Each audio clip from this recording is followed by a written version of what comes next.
네, 안녕하세요. 오세훈 변호사입니다. 네, 오늘 드디어 행정사 1차 민법 총칙 이제 심화 강의 들어가는 날이죠. 오늘도 공부할 내용 많으니까 부지런히 들어가 보도록 합시다. 인강 수강하신 분들 중에 보니까 그 1차 기본 강의는 안 듣고 곧바로 심화 강의를 들으시는 분들이 있으시던데 괜찮습니다. 제가 충분히 따라오실 수 있도록 어느 정도 속도 배려해 가면서 할 테니까 잘 따라와 주시는데, 그럼에도 불구하고 당연히 아시겠지만 심화 강의다 보니까 기본 컨셉이 2회독 하는 겁니다. 2회독제. 그래서 요번에 처음 강의를 들으시는 분들은 더 열심히 하셔야겠다. 그거는 당연히 본인이 감안을 해야겠죠. 네, 그런 거 감안하고 들어가도록 하겠습니다. 그래서 오늘은 책으로는 41페이지까지 수업을 진행을 할 건데 제가 이제 수강 목록, 인강 들으시는 분들 이제 수강 신청 목록을 보니까 처음 들으시는 분들이 제법 꽤 되더라고요. 그래서 제가 아무리 무시를 하려고 해도 도저히 그게 허락이 안 돼서 들어가며, 그러니까 민법 자체를 처음 공부하시는 분들을 위해서 제가 5가지 원칙을 좀 정리해 드렸어요. 30분 만에 딱 정리해 드릴 거예요. 민법 1회독을 30분 만에 우리 할 겁니다. 그래서 집중 빡 하시고 이제 남은 시간에 오늘은 좀 서론적인 부분, 그래서 권리주체에서 주소까지 한 번에 달려가도록 해보겠습니다. 좋습니다. 들어가면 돼. 네, 민법 기초 다지기. 민법이란 개인과 개인 법률 관계를 다루는 법. OT 때도 여러 번 얘기했죠. 저 2가지만 좀 얘기를 하고 시작을 해볼까요? 2가지. 그래서 1번은 뭐냐면은 지금 설명하는 거는 제가 원래 3시간짜리 OT 강의 내용을 30분 만에 지금 제가 약간 무슨 구연동화 하듯이 그냥 막 써붙일 거예요. 랩하듯이. 그러니까 하고 싶은 말은 뭐냐? 이해 안 되셔도 당연히 되고, 당연히 이해 안 되겠죠. 3시간짜리를 30분 만에 줄이는 거니까 반드시 OT 강의를 3시간짜리를 제가 30분을 줄인 거니까 이해 안 되시는 분들은 좌절하지 마시고 자극을 받았으면 좋겠어요. 그래서 오늘 오 변호사가 이런 것들을 찝어냈는데 그런 것들 키워드 잡고 OT를 내가 들어야겠다. 이렇게 자극을 받으셨으면 좋겠고요. 하나만 더 좀 얘기하고 싶은 거는 이제 공부 방법론입니다. 공부 방법론도 OT 때 자세하게 설명을 했는데 그래도 소개만 할게요. 이것도 오늘 자극을 받고 꼭 제가 하고 싶은 말, OT를 꼭 들으셔야 돼요. OT를 다 공개 강의로 되어 있거든요. 무료로 인터넷에 공개되어 있으니까 반드시 시청하시기 바랍니다. 그래서 공부 방법론 막 OT 때는 이것저것 얘기 많이 했죠. 근데 제가 2가지만 줄였어요. 줄여보니까 남는 거 딱 2개. 1. 법전을 항상 곁에 두셔야겠다. 지금 제 앞에 앉아 계신 실강 선생님들은 다 오늘 선배님들, 이미 법을 공부하신 분들이라 잘 알고 계시겠지만 법전이 항상 있어야 됩니다. 그리고 저는 어떤 법전을 쓸 거냐면 실물 법전도 좋은데 없으신 분들은 지금 바로 핸드폰을 켜서 국가법령정보센터라고 하는 어플을 같이 다운받도록 합시다. 그래서 제가 강의를 듣는 중에도 몇 초 같이 읽어봅시다 라고 하면은 국가법령센터, 다른 어플들을 쓰는 거는 다 별로 좋지 않아요. 이게 이제 국가에서 공식적으로 운영하는 거니까 국가법령정보센터를 항상 곁에 두고 공부를 해야겠다. 그래서 2번, 2번째는 뭘 좀 강조하고 싶으냐? 목사를 활용할 것. 법전하고, 그래서 법전은 못 쓴다고요? 국가 법령정보센터 쓸 거고요. 목차를 잘 활용해야 되는데, 왜냐하면 제가 OT 때 그렇게 얘기했죠. 민법은 큰 숲과 같아서 우리가 어디를 공부하고 있는지를 모르면 그냥 길을 잃습니다. 그래서 반드시 목차를 활용해야 되고, 예습을 할 때도 목차를 활용하시고, 복습을 할 때도 목차를 활용해서 공부를 잘해야겠습니다. 자세한 내용은 뭘 본다? OT 때 제가 자세하게 30분 설명했으니까 그거 보시기 바랍니다. 자, 이제 진짜 기초 다지기죠. 우리 한번 같이 읽어볼까요? 제가 3시간짜리 강의 오늘 특별하게 30분 만에 요약해 드릴게요. 여러분 지금 민법 1회독 30분 만에 하는 겁니다. 민법 기초를 위한 5가지 명제. 첫 번째는 동그라미 2개, 네모 하나, 직선 하나. 2번째는 하나의 사건에도 여러 개의 이름표가 붙을 수 있다는 것. 그리고 3번째는 3번째랑 5번째가 겹치죠. 근데 나눴습니다. 설명상. 약속과 처분의 차이를 구분할 수 있어야 돼요. 이것만 해도 민법 완전 고수되죠. 앞에 계신 선배님들 다 아마 인정해 주실 거예요. 그리고 인과 물, 채권과 물권이라고 하는 큰 그림을 그릴 줄 알아야 돼요. 여기 있는 5가지가 다 큰 그림에 관련된 건데 그게 무슨 내용인지 한번 30분 동안 살펴봅시다. 자, 강의 한번 보면 제가 이 빈칸으로 마련했죠. 같이 한번 그림을 그려봅시다.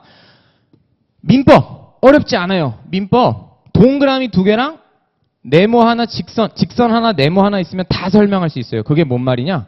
민법은 관계의 학문이라서요. 동그라미 2개, 그리고 그 둘을 잇는 직선, 그리고 이 관계를 설명하는 네모칸. 요것만 있으면 약간 오바더해서 민법 8알 설명할 수 있습니다. 그럼 예를 들어볼게요. 1차부터 들으신 분들은 벌써 귀 따갑죠?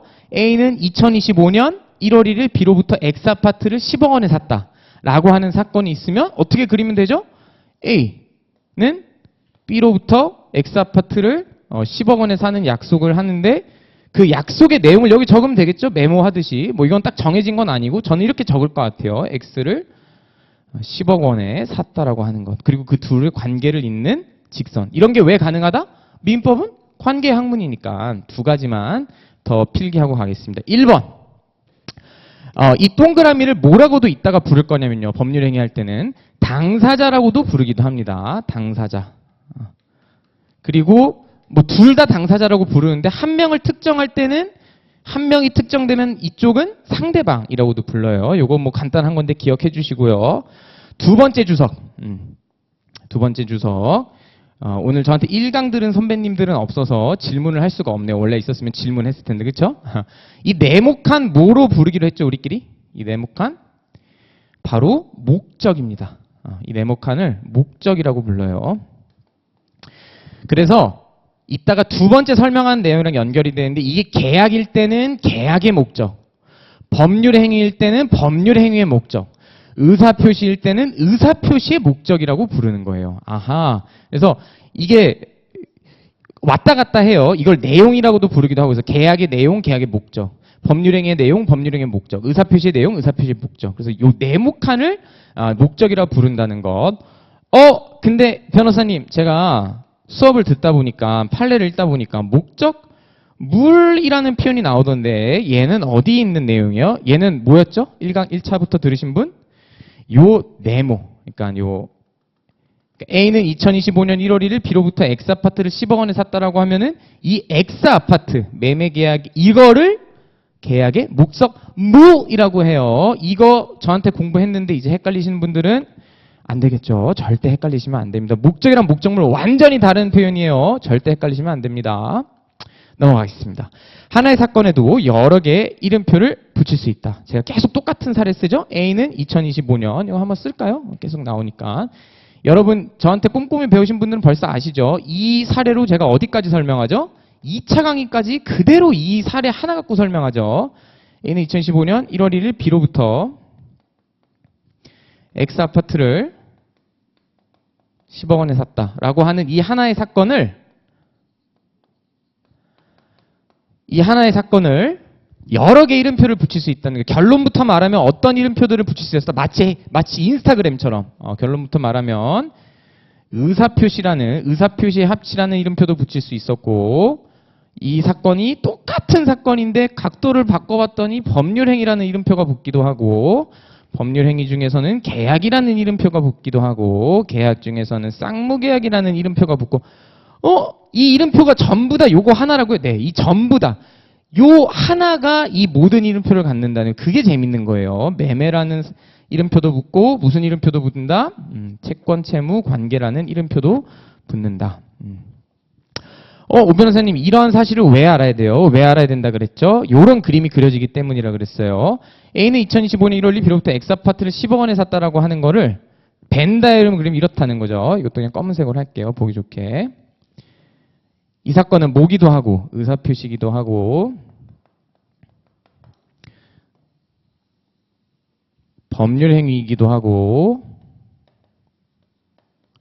법률행위 중에서는 계약이기도 하고 계약 중에서는 쌍무계약이기도 하고 그리고 매매이기도 하다. 매매이기도 한데 그리고 좀 칸이 조금 부족하네요. 여기도 대충 그릴까요? 채권 채무는 벤 다이어그램 따로 그려야 된댔어요. OT 때 자세한 설명 들으시고 왜라 그랬죠? 결론만 말씀드리면 채권은 약정 채권도 있는데 법정 채권도 있기 때문에 교통사고 떠올리자 그랬죠? 교통사고 하면은 불법행위, 손해배상제. 법정 채권 때문에 이 벤 다이어그램 안에 들어갈 수 없습니다. 결론만 제가 5분만은 말씀드릴게요. 자극만 받으세요. 못 따라와도 돼요. 자극만 받으시는 거야. OT 봐야겠구나. 그 생각하시라는 거예요. A는 2025년 1월 1일 비로부터 엑사푸드를 10억 원에 샀다라는 게 의사표시인데요. 의사표시인 정의가 뭐였냐면요. 그냥 한번 드라마 보세요. 내심의 효과 의사를 밖으로 표시한 것. 내심의 효과 의사를 밖으로 표시한 것을 의사표시라고 하는데 의사표시를 우리가 공부해야 되는 이유는 의사표시에 문제가 있으면 우리가 다툴 수 있기 때문이에요. 혹시 앞에 계신 선배님 의사표시에 흠이 있는 거 민법에 4종류 있는데 아무거나 하나만 제가 5초 드릴 테니까 혹시 생각나는 거 있으면 말씀해 주십시오. 감사합니다. 역시 선배님 답죠. 비진이 바로 나왔습니다. 정답은 107, 108, 109, 110인데요. 역시 선배님답게 답을 바로 얘기해 주셨어요. 비진이 이거 107입니다. 흠이 있으면 다툴 수 있기 때문에 의사표시 공부하는 거예요. 넘어가겠습니다. 이 사건은 동시에 법률행위이기도 하대요. 법률행위. 법률행위는 정의가 뭐냐면 내심의 효과 의사를 밖으로 표시한 것으로서 법률 효과가 발생한 행위를 법률행위라고 한대요. 법률행위는 왜 공부해요? 법률행위에 똑같이 문제가 있으면 그것을 다툴 수 있기 때문입니다. 이거는 제가 할게요. 법률행위에 문제가 있는 거는 이따가 더 필기를 할 건데 조문상으로는 뭐만 있냐면 조문상으로는 103, 104. 선배님 103이 뭐였죠? 내용이? 왔다 갔다 하죠. 괜찮습니다. 너무 잘 따라오시길래 한번 여쭤봤습니다. 반사회 질서, 선량한 풍속 기타 사회 질서에 반하는 법률 행위가 103조입니다. 이런 거 이제 조문집 찾아보면 좋겠죠? 법정 같은 거 해가지고. 어쨌든 우리가 법률 행위를 공부한 이유는 뭐다? 왜냐하면은 법률 행위에 왜? 문제가 있으면 이를 다툴 수 있기 때문에. 자, 하나만 더. 법률 행위라고 하는 벤 다이어그램이 의사표시 안에 들어가 있는 거를 좀 느껴주셨으면 좋겠어요. 왜? 아까 느끼셨는지 모르겠지만 법률 행위 정의 자체가 그렇게 써 있어요. 의사표시는 내심의 효과서를 밖으로 표시한 것. 법률 행위는 내심의 효과서를 밖으로 표시한 것으로서 법률 효과가 발생한 행위기도 하고 교과서에서는 뭐라고 쓰냐면요. 법률 행위를 갖고서 의사표시를 그 불가분의 요소로 하는 것이라고 써 있어요. 교과서에. 그래서 이렇게 벤 다이어그램 그린 겁니다. 자, 넘어가겠습니다. 자, 계약이고 이거 더 설명하기 전에 원래 OT 때는 더 멋있게 설명했는데 바로 결론부터 시작할게요. 계약이랑 약정 채권이랑 같이 보시면 됩니다. 같은 겁니다. 한 번 더 강조합니다. 채권을 이 벤 다이어그램에 예쁘게 넣지 못하는 이유가 뭐라고요? 법정 채권 때문에. 그래서 근데 약정 채권으로 넣으면 여기 쏙 들어가요. 계약이랑 같은 애거든요. 계약이랑 약정 채권이. 이렇게 이해하시면 되고 계약은 정의가 뭐죠? 계약은 우리 2차 공부하시는 분은 왜 암기하셔죠? 청약의 의사표시와 합의의 의사표시가 서로 일치한 법률 행위이고 두 가지만. 1. 왜 계약 공부해야 돼요? 의사표시 문제 있으면 다툴 수 있고 법률 행위 문제 있으면 다툴 수 있듯이 계약에 문제가 있으면 요 계약에 문제가 있으면 이를 다툴 수 있기 때문인데 1차부터 따라오신 분들 벌써 답 알죠? 대표적으로 다툴 수 있는 내용이 뭐죠? 그것이 바로 그 유명한 해제였습니다. 계약 해제. 채무불이행이 발생하면 543조 이하가 이제 법정 해제 관련된 내용이죠. 그게 무슨 이름표일 때 쓸 수 있는 거라고요? 계약이라는 이름표가 달려있기 때문에 544조 가서 찾아가서 읽어보세요. 뭐라 써있냐면 블라블라블라블라블라 계약을 해제할 수 있다 이렇게 써있어요. 그래서 그거까지 체크하셔야겠고 하나만 더. 계약이 법률행위라고 하는 요 벤 다이어그램 안에 들어가 있는 걸 좀 느껴주셨으면 좋겠어요. 왜냐? 이거 이따가 설명할 건데 법률행위에 오늘은 아니군요. 다음 시간에 두 종류가 있어요. 계약과 선배님 혹시 아실까요? 다른 거 하나가 뭐죠? 계약 말고 단독행위가 정답이었습니다. 계약과 단독행위. 이런 식으로 복습하는 거죠. 이제 같이. 계약과 단독행위. 제가 하고 싶은 말은 법률행위의 종류라는 거예요. 계약이. 네. 그렇게 됐고. 자, 쌍무계약. 쌍무계약. 뭐 벌써 이름부터 봐서도 알 수 있지만 계약의 일종이죠. 쌍무계약은 계약의 일종에서 정의가 어떻게 되냐면 서로가 서로에게 의무를 부담하는 계약입니다. 그래서 요 사건을 쌍무계약이라 하고, 쌍무계약을 공부하는 이유는 요거 2차 공부 열심히 하신 분들 제가 설명드렸죠. 쌍무계약 4종 세트, 동시이행 항변권이랑 위험부담은 536조, 537조 위험부담은 한번 조문을 찾아볼까요, 우리? 제가 읽진 않겠습니다. 조문에 그렇게 써 있어요. 조문에 쌍무계약에서라고 조문이 시작돼요. 반드시 찾아보세요. 직접 읽진 않겠습니다. 이거 눈으로 봐야 기억이 납니다. 그래서 동의항이랑 위험부담은 명시적으로 쌍무계약에서 논한다는 것을 정리가 돼 있고, 담보책임이랑 해제까지 제가 계약 해제 논의에서 같이 쌍무계약의 4종 세트, 4종 세트로 제가 묶기로 했는데, 담보책임은 엄밀히는 유상계약에서의 논의였죠. 하지만 모든 쌍무계약은 곧 유상계약이었기 때문에 담보책임도 쌍무계약에서 논할 수 있었다. 자세한 내용 OT 직접 보세요. 해제는 엄밀히는 계약에서의 논의였지만 주로 쌍무계약에서 논의가 되더라. 힌트를 드리면 특히 이행지체에 따른 법정 해제가 그러한데, 왜? 쌍무계약에선 동시이행 항변권이 있어서 똑똑똑 이행하실 시간 됐어요. 나오세요. 했더니 동의항이 뭐죠? 그러네. 변제기 됐네요. 근데 당신도 변제기 됐네요. 당신 주기 전까지 나 못 줘요. 이게 동의항이었죠. 동의항의 당연효가 뭐였죠? 이행지체를 면하게 돼요. 그러니까 해제를 할 때 이행지체에 따라서 법정 해제되는데 이행지체에 안 걸리는 거야. 언제? 쌍무계약이 동의항이 있어버려서. 그래서 해제는 원래는 계약에서의 논의지만 주로 역시 쌍무계약에서 문제가 되더라. 그것까지 체크하셔야 되겠고, 뭐 이 사건이 매매인 거는 민법 공부 안 한 사람도 알죠. 뭐 당연한 거고. 요거까지 해야 되죠. 자, 채권 채무를 정의 안 했는데, 채권은 정의가 뭐였죠? 어떤 사람이 다른 누군가에게 무언가를 요구할 수 있는 권리를 채권이라 했고요. 채무는 다른 사람이 다른 누군가에 무언가를 해주어야 하는 의무를 얘기하는데, 제가 그림을 어떻게 그리기로 했죠? 그림을 그릴 때 뻗은 손 떠올리자 그랬어요. 뻗은 손. 뻗은 손 자체가 채권이에요. 야, 약속했잖아. 약속을 근거로 얘는 뭐라 말할 수 있죠? X 아파트 줘. 누군가, 다른 누군가에게 무언가가 뭐죠? X 아파트 소유권 이전해 줘. 근데 A만 채권자인가요? 노노 데스. B도 이렇게 손을 뻗을 수가 있네요. B는 뭐라고 말할 수 있죠? 맞습니다. 이 약속을 근거로 해서 야, 누군가가 다른 누군가에게 뭐 달라고 할 수 있으니까, 야, 너 매매대금 줘야 되잖아. 얘도 채권자다. 요래서 쌍무계약이라 했죠. 쌍무계약에서 제일 중요한 게 뭐랬죠? 한 사람이 두 개 이름표 갖는 게 제일 중요하다 그랬어요. A가 어떤 관점에선 채권자고 동시에 어떤 관점에선 채무자인 거, B가 어떤 관점에선 채권자면서 동시에 채무자인 거, 요게 굉장히 중요한 성질이라 그랬습니다. 이거 이해 못해서 헤매시는 거예요. 저는 이거 이해 못해서 유급했습니다. 알려드리는 거예요. 그래서 좋습니다. 여기까지 하면 될 것 같고요. 자, 세 번째, 약속과 처분의 차이인데요. 이거는 공개 질문으로 넘어가겠습니다. 자, 제가 물 한번 마시는 동안 생각해 보세요.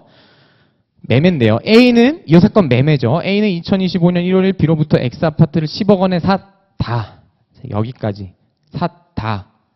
까지만 써 있다. 매수했다. 까지만 써 있으면 매수인 A는 X아파트 소유권 갖게요? 갖지 않게요? 5초 드리겠습니다.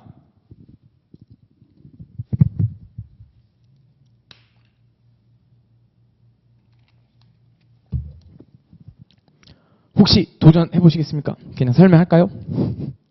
갖지 않습니다. 왜? 결론부터 말씀드리면 부동산 물건, 법률 행위를 인한 부동산 물건 변동은 뭐가 있어야 되죠? 등기가 있었어야 됐어요. 지금 귀 열어두면서 186조를 눈으로 찾아보면 제일 좋겠죠? 이런 사태가 왜 발생했냐? 왜냐하면은 민법에서는 이걸 이해하는 게 진짜 중요해요. 약속과 처분의 차이. 결론부터 말씀드리면요. A는 2025년 1월 1일 B로부터 X아파트를 10억 원에 샀다라고 하는 것은 약속에 불과합니다. 그래서 제가 적은 인문교양서에도 뭐라 썼냐면 약속은 아무나 할 수 있어요. 제가 이따가 뒤에도 또 설명할 건데 타인 권리 매매만 봐도 압도적이죠. 심지어 내 거가 아니어도 팔 수 있어. 심지어. 진짜 약속은 아무나 할 수 있어요. 뭐가 어렵다? 처분이 어려워요. 처분이. 자, 그래서 어떻게 필기를 할 거냐면 처분은 완전하게 직접적으로 권리 변동을 실제 일으키는 거를 처분이라고 하는데 세 가지가 있어야 됩니다.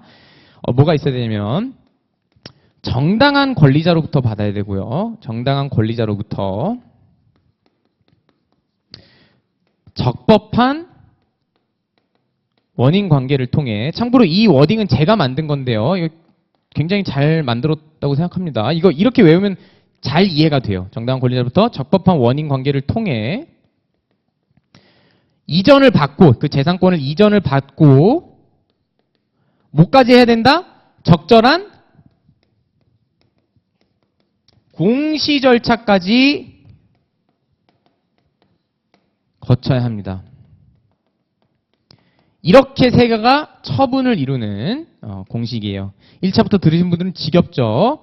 제가 진짜 이거 강의하면서 몇 번 강조했었죠. 너무너무 강조를 많이 했죠. 그림으로 그리면 어떻다?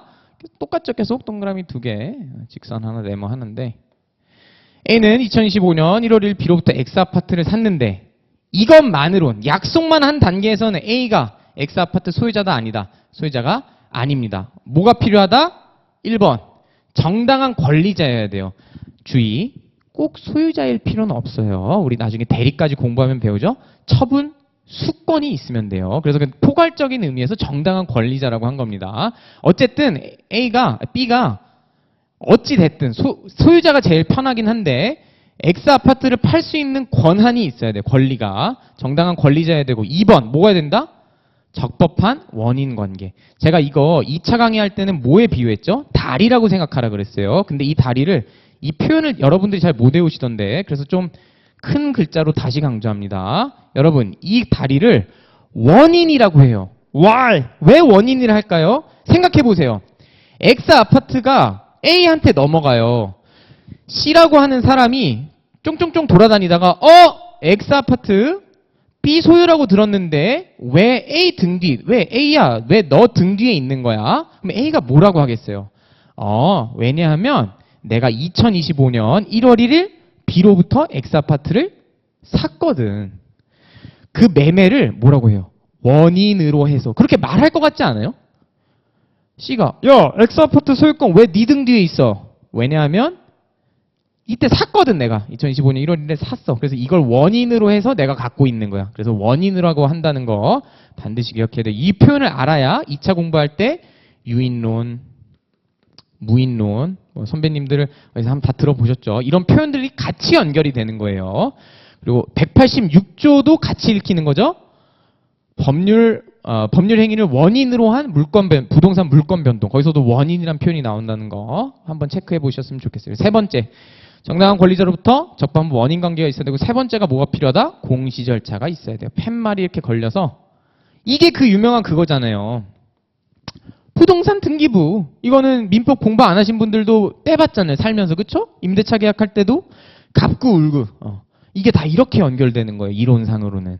그래서 아하, 이렇게 필요하구나. 그래서 약속과 하나는 확실히 가져가야겠다. 약속과 처분은 같다 다르다? 다르다. 그래서 아까 사건에서 A는 2025년 1월 1일 B로부터 X아파트를 샀다라고 하는 그 문장까지 해서는 A가 소유권을 취득하지 아니한다. 이렇게 다 요건을 갖춰야지만 소유권을 취득합니다.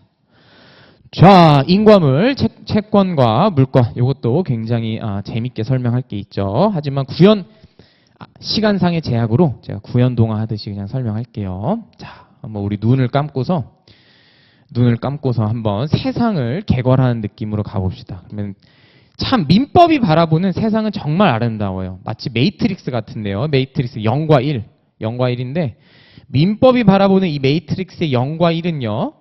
인과 물입니다. 사람과 물건. 세상에 있는 모든 존재가, 우리 주변에 있는 모든 존재가, 예를 들어서 여기 앉아 계신 선배님이랑 저는 사람이고 나머지는 다 물건인 거예요. 그래서 민법이 바라보는 우리 세계가 마치 구약성서의 태초의 세계를, 종교적인 내용은 아닙니다. 인문적인 비유예요. 인문학적인. 구약성서의 그 태초의 세계를 닮아 있다. 그게 뭐냐? 사람과 물건이 있고요.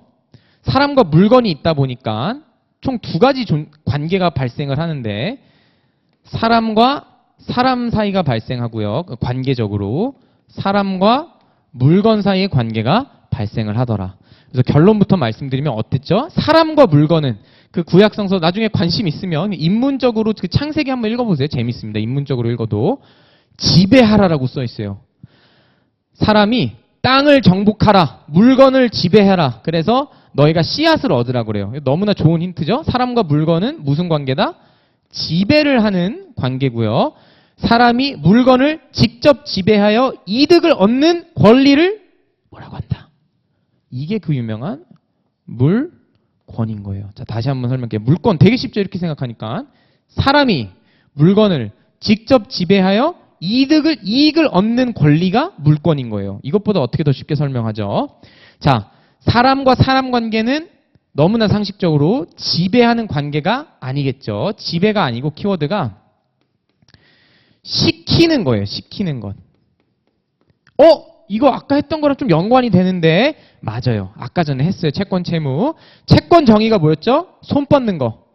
누군가가 다른 누군가에게 무언가를 시키는 것을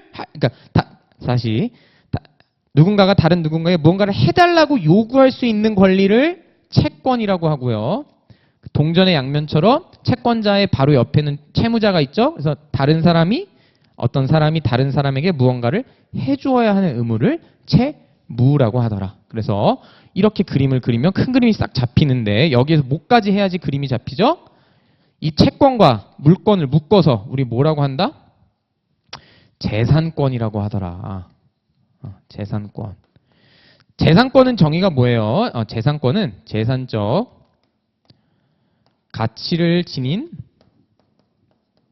권리를 재산권이라고 하는데요.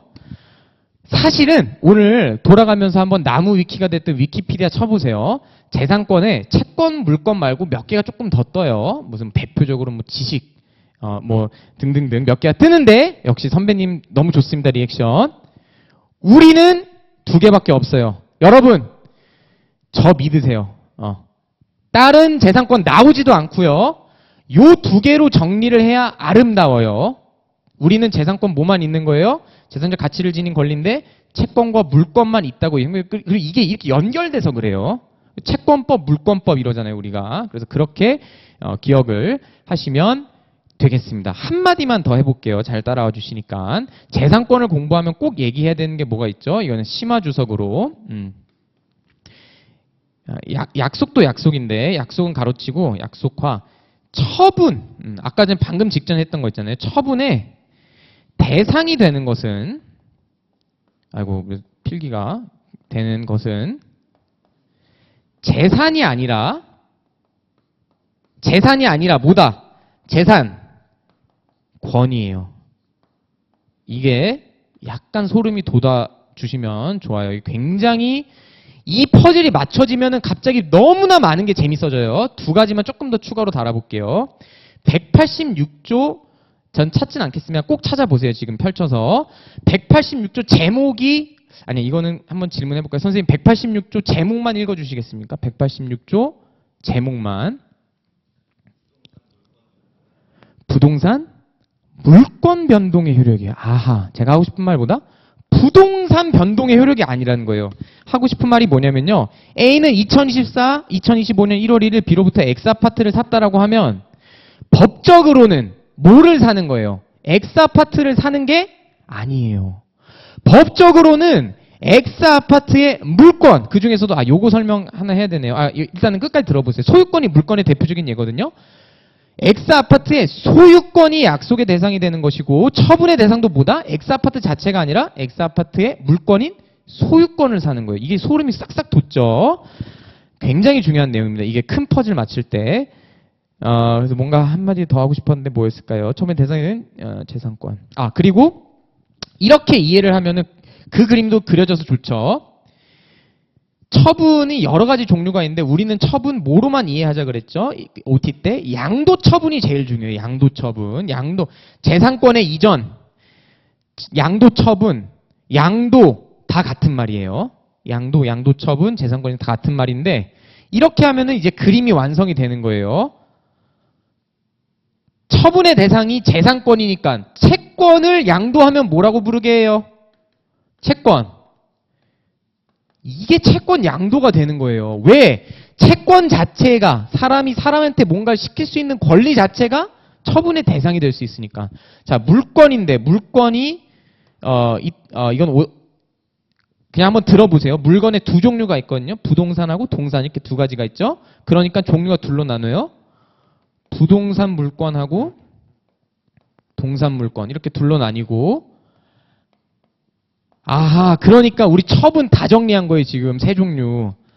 아하, 186조 부동산 물권 변동. 이거는 뭐가 필요하대요? 186조 따르면 등기가 필요하대요. 자, 188조 지금 올라왔어요. 정리 막 되는 게 제가 다 뿌듯합니다. 동산 물권은 공시 절차가 뭐가 필요하게요? 188조. 찾아주세요. 지금 188조에 써 있습니다. 인도입니다. 인도. 채권 양도는요. 우리 시험 범위는 아니지만 공시 절차 비스무리한 게 뭐가 있냐면요. 채무자의 승낙 또는 양도를 통제해야 돼요. 채권자가. 이게 그래서 이걸 이렇게 제가 재산권 이 두 개만 정리하라고 한 이유가 있어요. 이렇게 그림이 싹 다 그려지잖아요. 좋습니다. 이제 약간 시간 오바됐는데 이거 빠르게 그리기만 할게요. 이제 이름은 들어둬야 되거든요. 여기 위에 살짝 이것도 그려둘까요?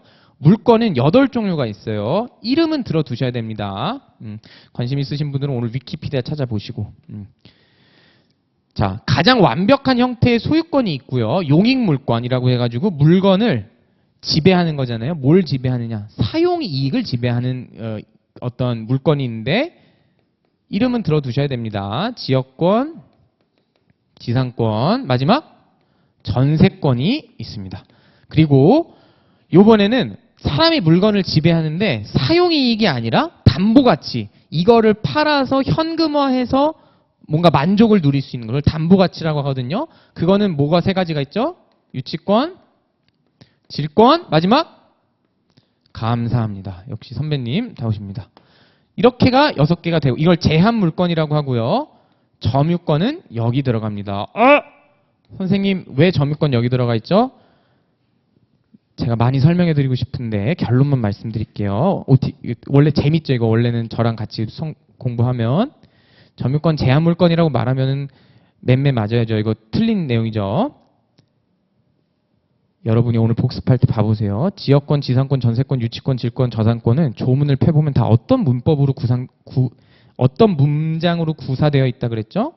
무슨 권자는, 저당권자는, 유치권자는, 동산질권자는, 전세권자는, 블라블라블라, 뭐뭐 할 권리가 있다라고 써 있어요. 문장이. 블라블라블라, 우선 변제받을 권리가 있다. 이런 식으로 써 있는데요.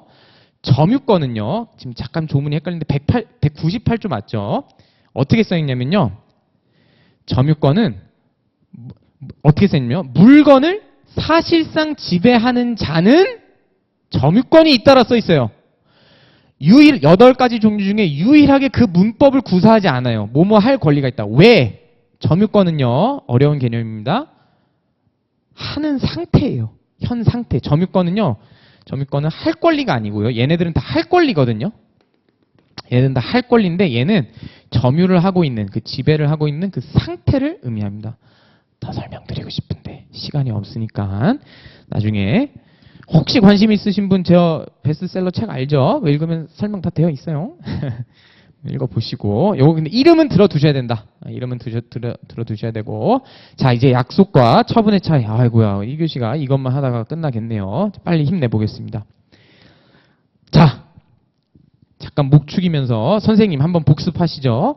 처분의 3가지 요건이 무엇이었죠? 저희끼리 정한 필기한 거 읽어주십시오.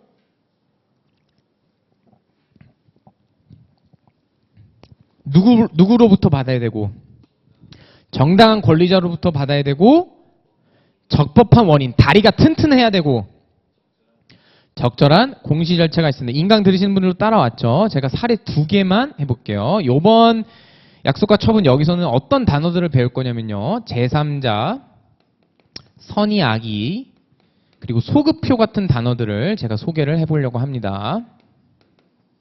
자, 요런 상황이에요. A는 2025년 1월 1일 B로부터 X아파트를 샀어요.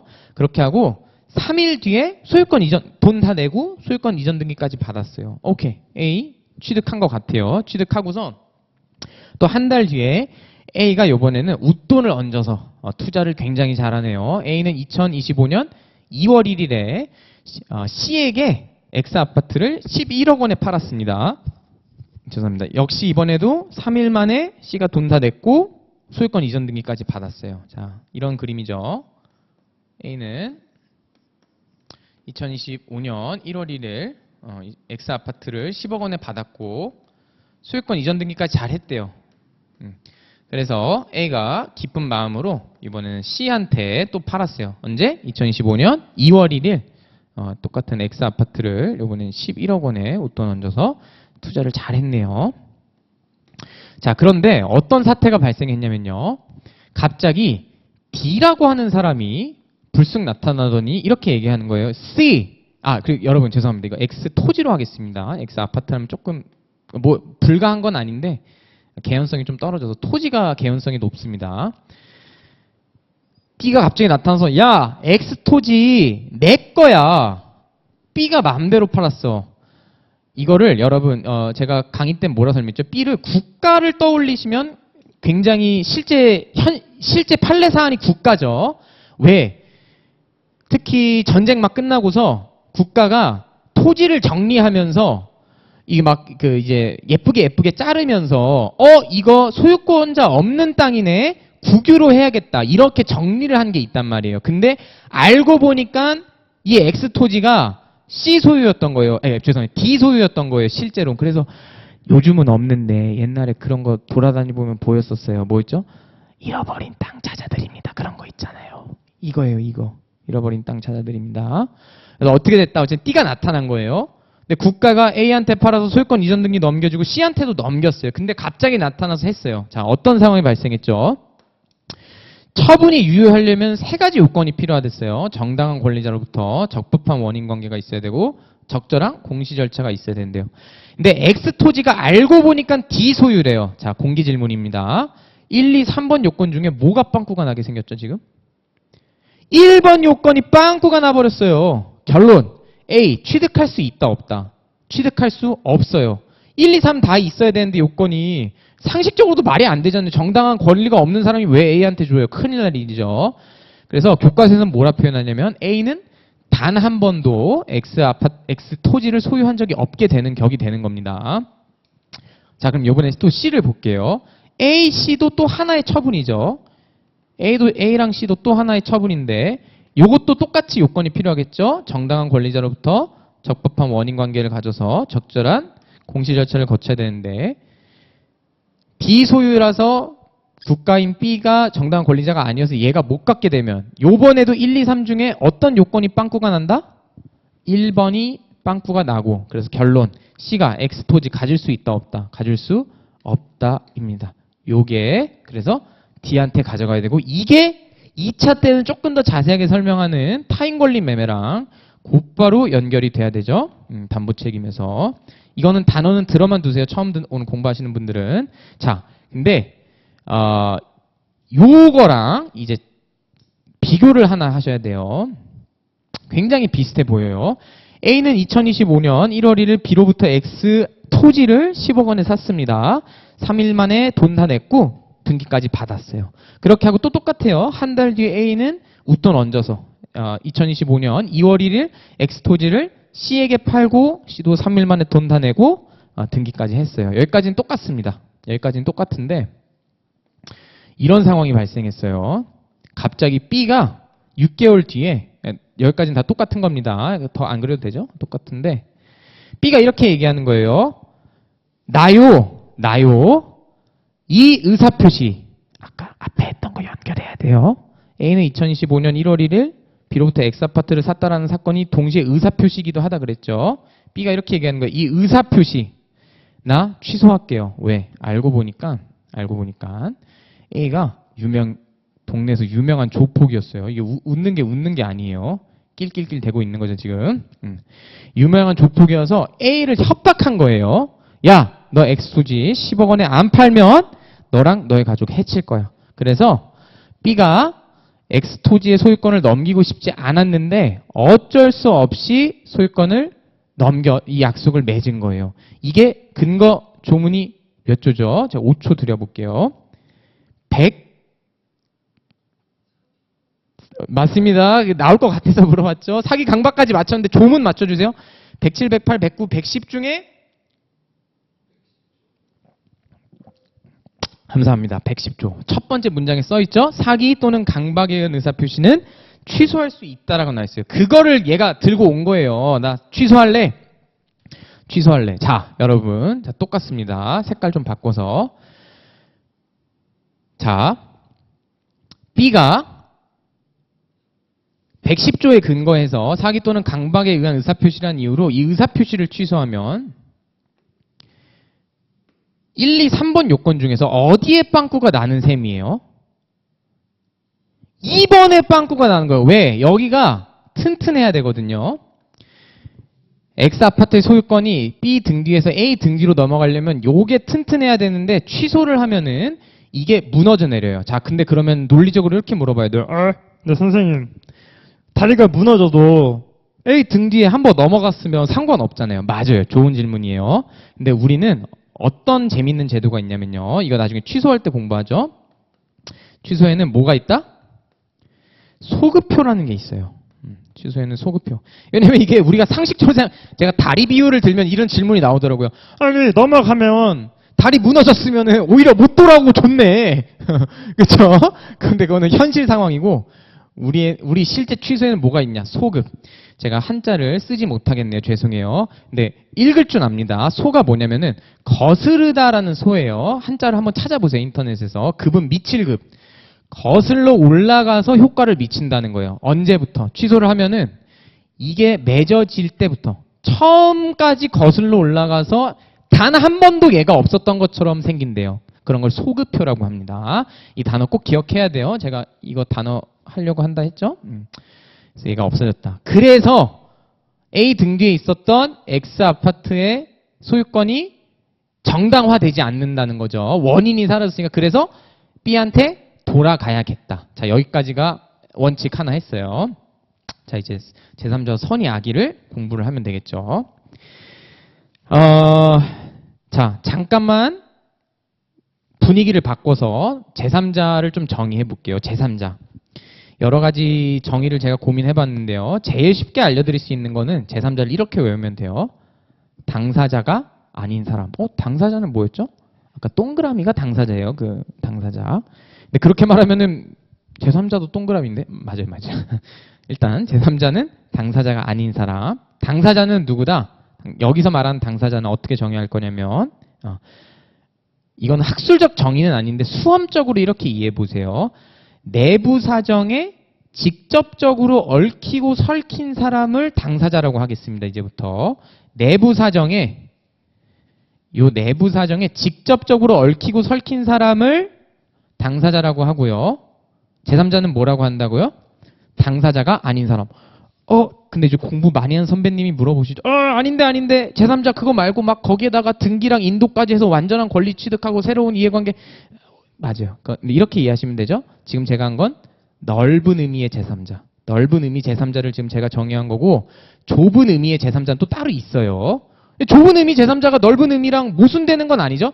넓은 의미 제3자 중에서 막 더 좁은 개념이 더 있어요. 근데 그거는 들어만 두시고 어쨌든 그래서 뭐다? 당사자는 내부관계 직접적으로 얽히고 설킨 사람. 그렇게 하고 제3자는 당사자가 아닌 사람. 자, 제3자를 이렇게 정의할 건데 그러다 보니까 어떤 문제가 발생하냐면요. 제3자를 보호해야 되는 문제가 발생하는데 왜냐면은 지금 논리적으로 따라오면 그렇게 되잖아요. 다리가 무너지면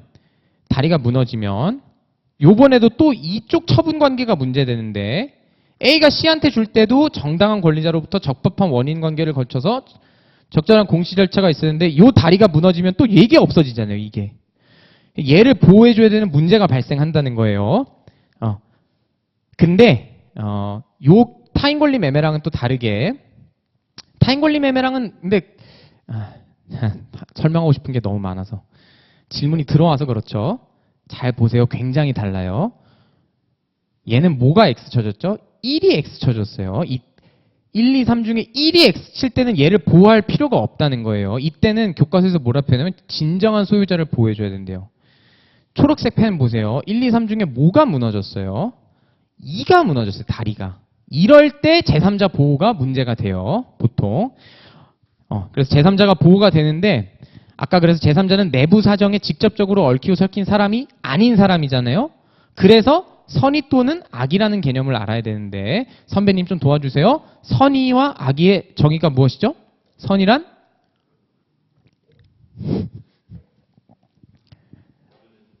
모르는 것. 맞습니다. 모르는 것. 악의는? 아는 것. 끝이죠. 너무 감사합니다. 선의란 어떠한 사실을 모르는 것이고 악의는 어떠한 사실을 아는 것을 선의 악이라고 하는데 그래서 결론을 지으면 뭐다? 우리 어떻게 하면 보호해 줄 거라고 정했다. 제3자가 내부 사정에 대해서 몰랐으면 보호해 주고 알았으면 나쁜 놈이죠. 알았다는 게 무슨 뜻이죠? A가 조폭이어서 얘 협박했다는 사실을 알았다는 뜻이잖아요. 그게 무슨 뜻인지 음미를 해보면 보호해 줄 가치가 없겠죠. 그래서 그런 사람은 보호해 주지 않는다. 한마디만 더. 변호사님. 그러니까 제3자는 선의일 때 보호하고 악의일 때는 보호하지 않는 거군요. 땡. 제가 모티 때 어떻게 설명했죠? 제3자 보호는 선의의 제3자를 보호한다는 게 민법의 대원칙이긴 해요. 어떤 큰 원칙. 왜냐면 생각해보면 그렇잖아요. 내부 관계는 지들끼리 알아서 할 일이지 제3자한테 영향을 주면 안 되잖아요. 대원칙이긴 한데 항상 그런 것은 아니다. 예를 제가 2개만 드리면 1번 103조 선량한 풍속 기타 사회 질서에 위반해서 다리가 무너지잖아요.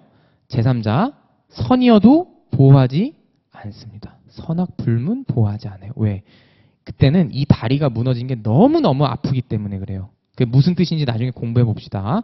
그리고 계약의 해제. 근데 이거는 사실은 조금 더 엄밀하게 들어가면은 선의 악의가 문제가 안 되는 거긴 한데 이해하기 쉽게 설명하면 548조에 뭐라 써 있죠? 계약을 해제하면 서로 원상회복해. 그러나 제3자의 권리는 해하지 못한다. 548조 1항 단서에 그렇게 써 있습니다. 그때는 어떻게 처리하는 거죠? 제3자가 선이든지 악이든지 불문하고 보호를 해요. 재밌죠? 그래서 제가 하고 싶은 말을 뭐다? 제3자는 선이면 보호하는 거군요. 라고 하면 된다, 안 된다? 안 됩니다. 110조 제3항에 그렇게 써 있으니까 이렇게 한 거예요. 110조 제3항에. 좋습니다. 제가 원래 목표를 조금 더 많이 했는데 벌써 50분이 됐네요. 저희 10분만 쉬고 조금만 속도를 내도록 하겠습니다. 여러분 지금 OT 들어야겠죠? 설명 들어보니까 OT 안 들으신 분은 꼭 들으세요. 네, 10분만 쉬겠습니다.